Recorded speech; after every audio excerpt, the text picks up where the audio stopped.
Dito sa Papa Dudut Stories, ikaw ay hindi nag-iisa.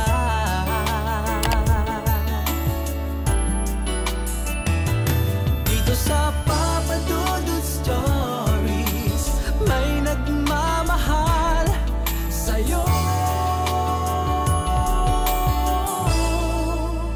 Papa Dudut Stories. Papa Dudut Stories. Sa lahat po ng mga nakatutok ngayon, huwag pong kalimutan mag-like, mag-share at mag-subscribe. Maraming salamat po sa inyong lahat.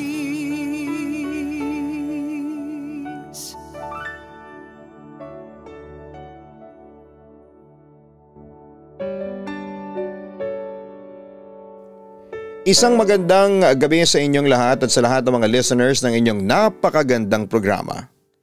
Tawagin niyo na lamang po ako bilang Santi at sisimulan ko po ang kwento ko nang pumanaw ang aking dakilang ina. Namatay siya sa sakit kung saan ay nagbara ang dugo sa kanyang utak. Nang mamatay ang aking ina, ay inuwi po namin ang mga labi niya sa probinsya namin sa Iloilo. Papa Dudut, sobra akong nagdalamhati noon dahil mahal na mahal ko ang aking ina. Pero hindi ko akalain na pagdating ko sa Iloilo ay makikilala ko ang isang lalaking magiging bahagi ng buhay ko. Natatandaan ko na kamamatay pa lamang ng aking ina nang makilala ko si Mon. Pinakilala siya ng pinsan ko si Alisa. Papa Dudut, aaminin kong huminto ang mundo ko noong mga sandaling yon. Nawala sa isipan ko na nagluluksa ako sa pagkamatay ng nanay ko. Paano ba naman kasi ay napakagwapo ng lalaking kaharap ko noon? Bukod pa doon ay matangkad din siya, payat ngunit maputit makinis. Hindi ko may paliwanag kung tatalon ba ako sa saya o bigla na lamang siyang hahalikan para bumalik sa bongga ang araw ko. Simula noon, Papa Dudut, ay naging close na kami ni Mon at hindi alintana kahit na may boyfriend na ako noon. Basta kapag kasama ko si Mon ay kumpleto na ang araw ko. Samantala isang araw naman ay nag-celebrate kami ng monthsary ng boyfriend kong si Elon. Masaya naman akong kasama siya. Although that time ay hindi ko pa rin lubos na matanggal sa isipan ko si Mon. Kinilig naman ako sa panlilibre mo sa akin ngayon dito sa Sizzling House, sabi ko kay Elon. Santi, ituring mong isa ito sa mga treats ko sa iyo. Gusto ko kasing magpasalamat sa iyo kasi kasama kita ngayon. Masaya at sincero na wika naman ni Elon sa akin. Nagpasalamat din ako sa kanya pero kinilig ako ng sobra nang magkatitigan kami. Napansin naman ni Elon ang pamumula ng aking pisngi kaya tinanong niya ako tungkol doon. Ikaw kasi, kung makatitig ka nakakakilig. Grabe, feeling ko ang haba ng hair ko ngayon. Pa-cute at kinikilig kong sagot naman sa kanya. Akin na ang kamay mo, sabi niya sa akin. Siyempre agad ko naman yung ibinigay. Hinawakan niya yon at dinama. In fairness, proud ako sa lambot ng aking kamay. Dahil kahit na tambak ako ng gawaing bahay, ay hindi ko nakakalimutang i-moisturize ang aking balat gamit ang lotion. Especially ang aking mga kamay. Meron pala akong ibibigay sa iyo. Pagkatapos ay may dinukot siya mula sa bulsa ng kanyang polo shirt. At doon ay nakita ko ang isang singsing. Para saan yan? Kunwari tanong ko pa sa kanya. Siyempre para sa iyo. Simpleng sagot sa akin ni Elon. At siya mismo ang nagsuot sa daliri ko ng singsing na regalo niya. Na sa tingin ko ay isang sterling silver. Elon, ang ganda. Puri ko sa kanyang ibinigay na regalo. Salamat. Total matagal na tayong magkarelasyon dapat lang nabigyan kita nito. Simbolo yan ng pagmamahal ko sa iyo. Pagpasensyahan mo na lang kung silver lang siya ha, sabi pa niya sa akin. Ano ka ba? Okay lang yun sa akin. Ang mahalaga ikaw ang nagbigay nito sa akin. Pag-appreciate ko naman sa ginawa niya bilang boyfriend ko. Mahal kita, sinserong sabi niya sa akin pagkatapos. Ako rin Elon, mahal din kita. Yun naman ang balik ko sa kanya.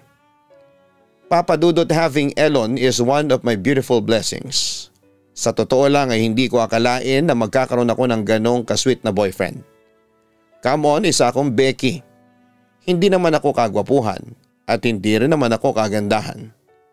Pero sa kabila ng lahat, merong isang lalaking naka-appreciate ng buong pagkatao ko. At daig ko pang isang tunay na babae kong tratuhin ni Elon. Yes, that time alam kong magtatagal kami ng boyfriend ko dahil devoted talaga siya sa relationship namin. Samantala naging magkaibigan din kami ni Mon. Madalas din niya akong inaayang lumabas para kumain at manood ng sine. Nandyan din siya palagi para samahan ako, especially kapag nakakaramdam ako ng boredom o kung may problema ako. Like Elon, trinato din ako ni Mon bilang kanyang special someone na siyang na-appreciate ko ng bongga. Pero ang akala ko, Papa Dudut, hanggang friendship lang kami ni Mon. Pero nagkamali ako dahil isang gabi, meron siyang ipinagtapat sa akin. Santi, bago sana tayo umuwi sa bahay ninyo, may sasabihin sana ako sa iyo. Sabi niya sa akin habang pinapayungan niya ako pauwi dahil sobrang lakas noon ng ulan. Ano naman yun? Curious kong tanong sa kanya. Okay, actually matagal ko nang gustong sabihin to sa'yo. Pero nahihiya lang ako. Pagkatapos ay napalunok muna si Mon bago nagpatuloy. I love you, Santi. Siyempre nagulat naman ako sa aking narinig. Ha, talaga? Teka, baka ginugood time mo lang ako, sabi ko sa kanya. Pero hindi tumawa o ngumiti si Mon. Mamayang kaunti nilapit niya ang mukha niya sa akin at tinalikan niya ako sa labi. Nabitawan din niya ang payong kaya nabasa kami noon sa ulan. Mon, nababasa tayo ng ulan, sabi ko sa kanya. Wala akong pakialam kahit na maligo pa tayo sa ulan. Basta halikan mo na lang ako. Pagkatapos noon ay nagpatuloy kami sa paghahalikan. Mahalin mo ako at sinasabi ko sa iyo, hindi ka magsisisi. Sabi pa niya sa akin pagkatapos ng ilang minuto. Oo, Mon, mamahalin kita, sabi ko noon sa kanya. I know na hindi ko dapat yon sinabi sa kanya pero nawala ako sa aking sarili noong mga sandaling yon. Hindi ako makapaniwala noon sa naging eksena namin ni Mon na pwedeng ihalin tulad noon sa isang Korean drama. Sana all, hindi ba? Papa Dudut, mahal ko si Elon pero mahal ko rin si Mon. Turn between two lovers ang drama ko noon. Hindi ko alam kung sino sa dalawa ang pipiliin ko. Dahil doon ay nagpasya na lamang ako na mahalin silang pareho. Sinagot ko si Mon at naging kami pero hindi niya alam ang tungkol kay Elon. Ganon din si Elon.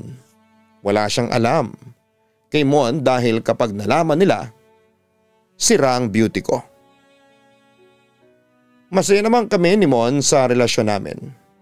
Siya ang laging nagpapakumbaba pag nag-aaway kami.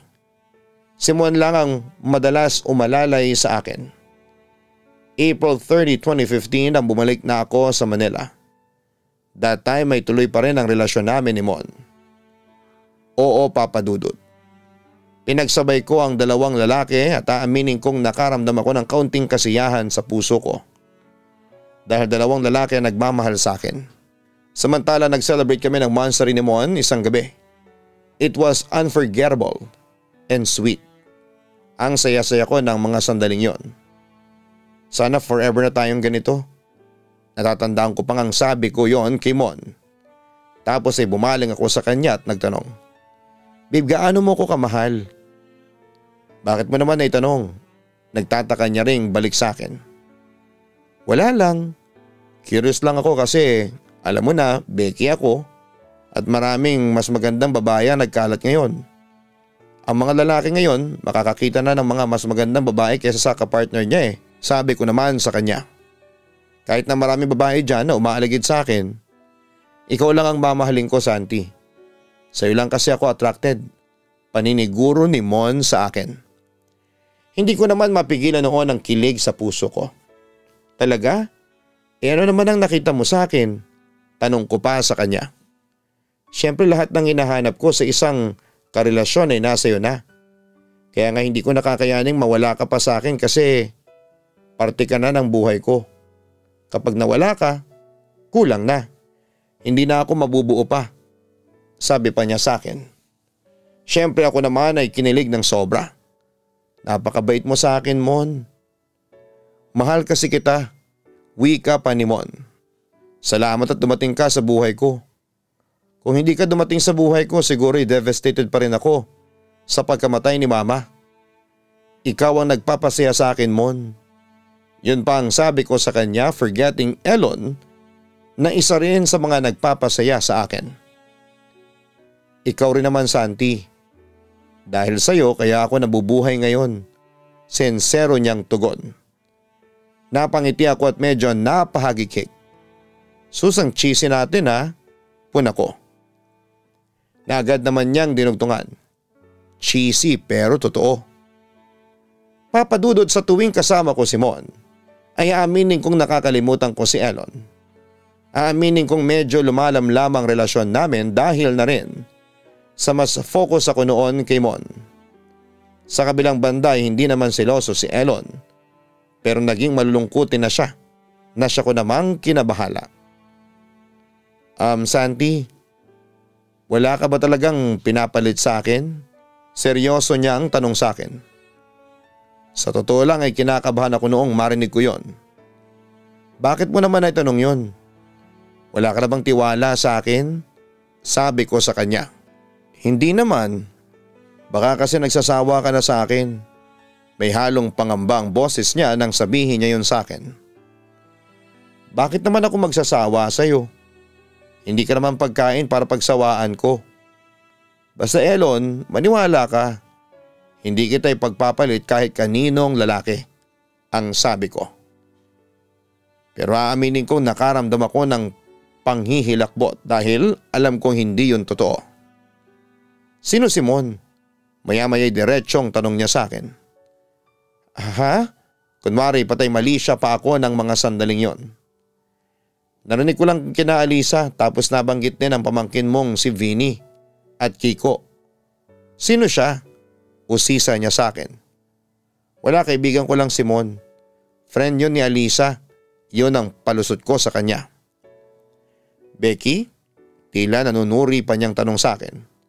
Tumango lamang ako bilang sagot. Huwag na natin siyang pag-usapan. Teka, bakit bigla ka natahimik? Huwag mong sabihin sa akin na nagsiselos ka. Tanong ko pa kay Elon nang mapansin kong parang malalim ang kanyang iniisip. Naku, hindi ah. Bakit naman ako magsiselos? Kung Becky naman siya, walang dahilan para magselos ako. Yun na ang huling sinabi sa akin ni Elon ng araw na yon dahil tumahimik na siya for the rest of the day. Papadudot alam kong marami ang magsisitaasa ng kilay sa ginawa ko. Pero nangyari na. Dalawang gwapong lalaki ang nagmahal sa akin at masarap talaga sa pakiramdam. At pinasinungalingan ko ang kasabihan na hindi mo kayang magmahal ng dalawang tao ng sabay dahil nagawa ko silang mahalin ng pantay.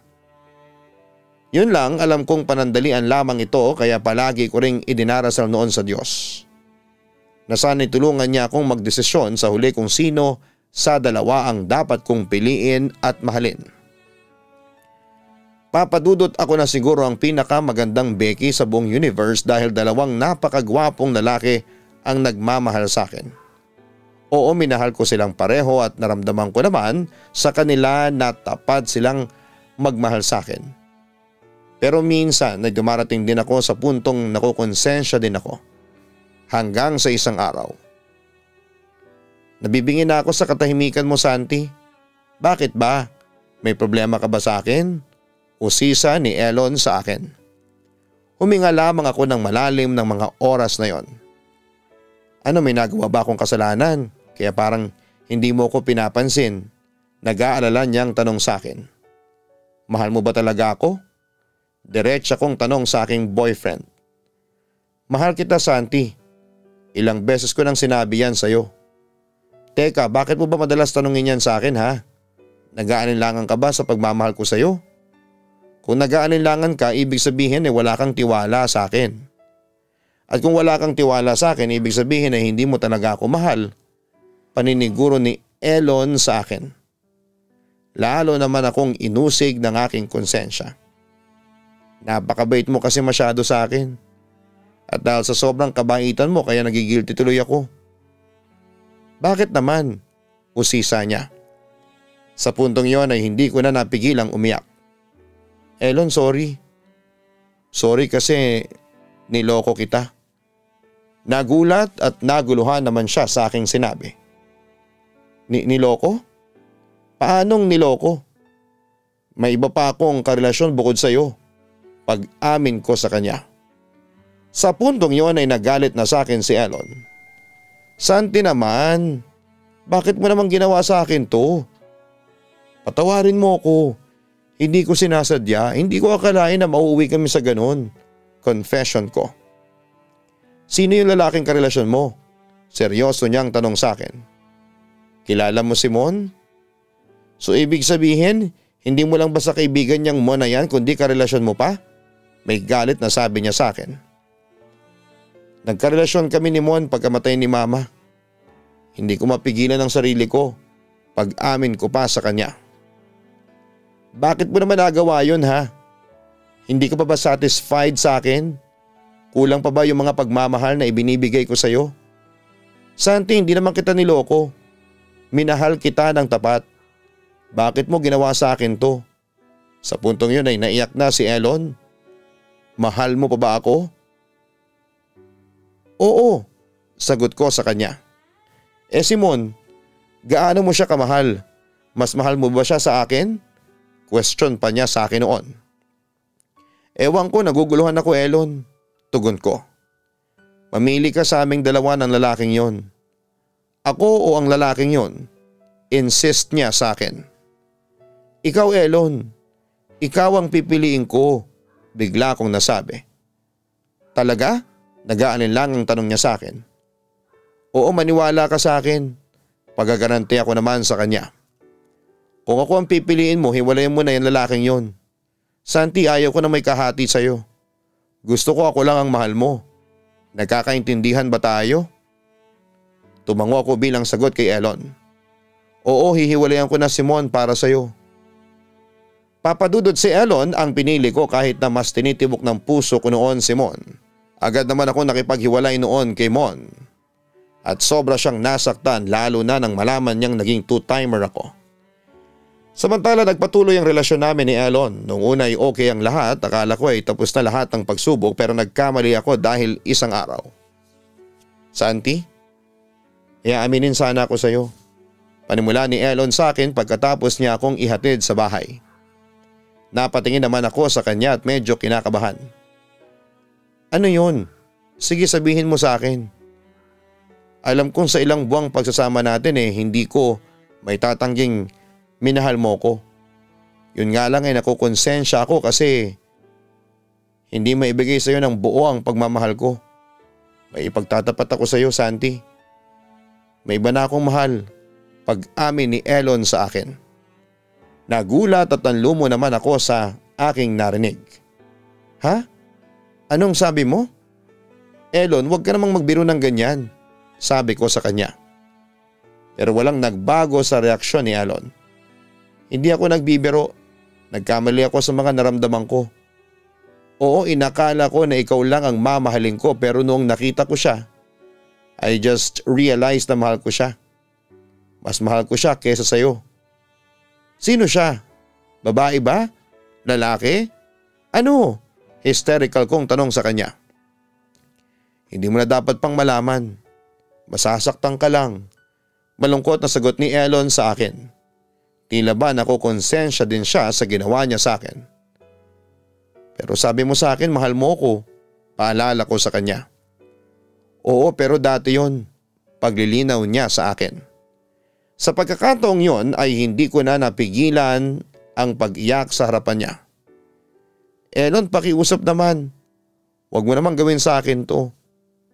I'm sorry pero kailangan ko talagang pumili sa inyong dalawa. At siya ang pipiliin ko.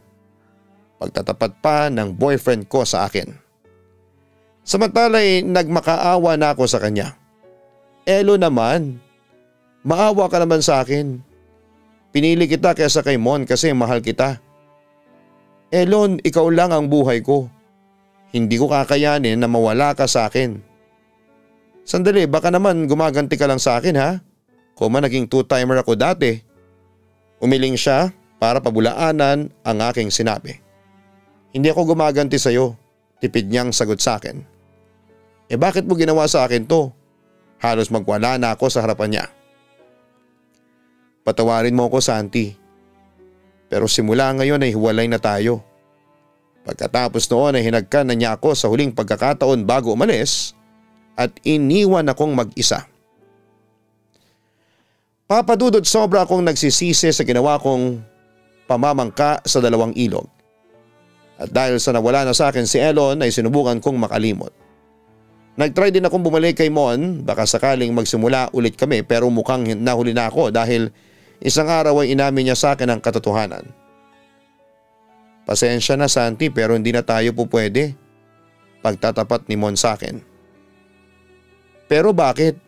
Halos manlumo ako ng mga sandaling yon. Kasi may iba na akong mahal. Nagulat naman ako sa pag-amin ni Mon. Ha? May iba ka na bang mahal? Babae ba o lalaki?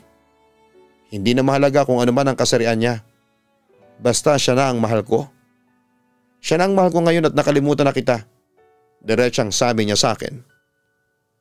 Mon, wala na ba talagang pag-asa? Muli kong tanong sa kanya. Nagbabaka sakaling magbago pa ang kanyang isipan. Wala na talagang pag-asang maging tayo ulit, Santi, sorry. Pero matagal na tayong tapos. Pasensya na. Huwag kang mag-alala, pinapatawad na kita sa mga nagawa mong kasalanan sa akin. Pero hanggang dito na lang tayo. Seryoso niyang sagot sa akin. Sa puntong yon ay narealize ko na wala na talaga kaming pag-asa. Sige Mon, maging masaya ka na sa piling ng bago mong mahal. Yun na lamang ang tangi kong sinabi sa kanya bago ko siya iniwan. Pag-uwi sa bahay ay agad kong iniyak yon. Masakit para akong mababaliw. Pero wala akong ibang masisisi kundi ang sarili ko. In the first place, karma ito sa akin sa pamamangka ko sa dalawang ilog. At doon na nga natapos ang kalokohan ko. Dahil sa ginawa ko, dalawang lalaking mahal ko ang nawala sa akin. Sobra ko nasaktan dahil mahal ko ang dalawang lalaking yon. Lalo na si Mon, pero hindi ko na sila maibabalik pa. Dahil nasira na ang tiwala nila sa akin. Sa ngayon, Papa Dudut, ay graduate na ako ng senior high school. Noong 2019 sa Quezon City Academy. At tungkol naman sa love life ko ay 0 pa rin ako hanggang ngayon. Nasa stage pa rin ako ng acceptance at medyo naiibsa na ang sakit na nangyari sa akin. Papa Dudut, marami akong natutunan sa buhay at isa na roon ang katapatan at huwag paglaruan ng pag-ibig. Yan na muna ang ibabahagi ko, Papa Dudut, at sana'y mabasa niyo ito. Matagal ko na kasing kinikimkim ang kwentong ito at ngayon ay handa na akong ibahagi ito sa mga avid listeners ninyo. Kasama ako. God bless and more power sa inyong programa. Lubos na gumagalang at nagpapasalamat, Santi. Yan ang napapala kapag ikaw ay naging two-timer. Alam natin na iisa lang ang kayang mahalin ng ating puso. Kung naguguluhan ka dahil dalawa silang espesyal sa'yo, suriin mong mabuti ang iyong nararamdaman. Siguradong merong isa na mananaig dyan. Huwag nating paglaruan ang pag-ibig dahil ang kadalasang resulta nito ay sakit at pagdadalamhati. Tulad ng nangyari kay Santi. Hindi na kontento sa isa. Pinagsabay pa niya ang dalawang lalaki, in the end ay iniwan din siya nito. Mga ka-online, sana'y irespeto natin ang konsepto ng pag-ibig. Kung magmamahal ka, isa lang at siguraduhin mong handa kang panindigan ang iyong pagmamahal sa kanya. Dahil kapag naghanap ka ng ikalawa, ibig sabihin lamang noon ay hindi pagmamahal ang hanap mo, kundi init lamang ng katawan. Para kay Santi, sana'y maging aral ito sa iyo. Anyway, maraming salamat sa pagbabahagi ng iyong kwento sa aming himpilan. God bless sa iyo. Hanapin po ang Kaistorya Horror YouTube channel para sa nakakatakot na upload ng mga kwento araw-araw. Ganon din ang Gian Gianna Vlogs, ang aming pong weekly family vlogs. Sana po ay makapag-subscribe at manood po kayo niyan.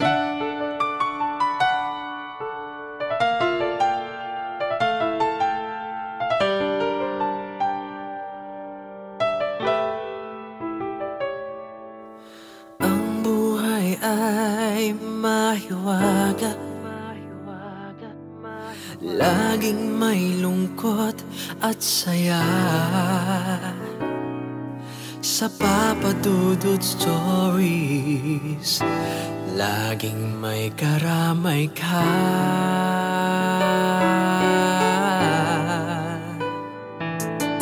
Mga problemang kay bigat,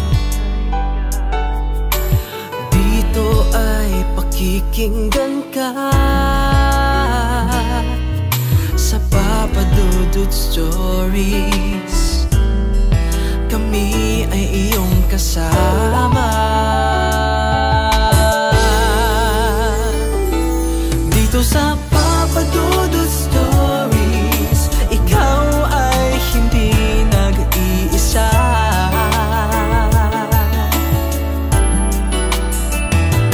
Dito sa Papa Dudut Stories, may nagmamahal sa'yo. Papa Dudut Stories, Papa Dudut Stories, Papa Dudut Stories.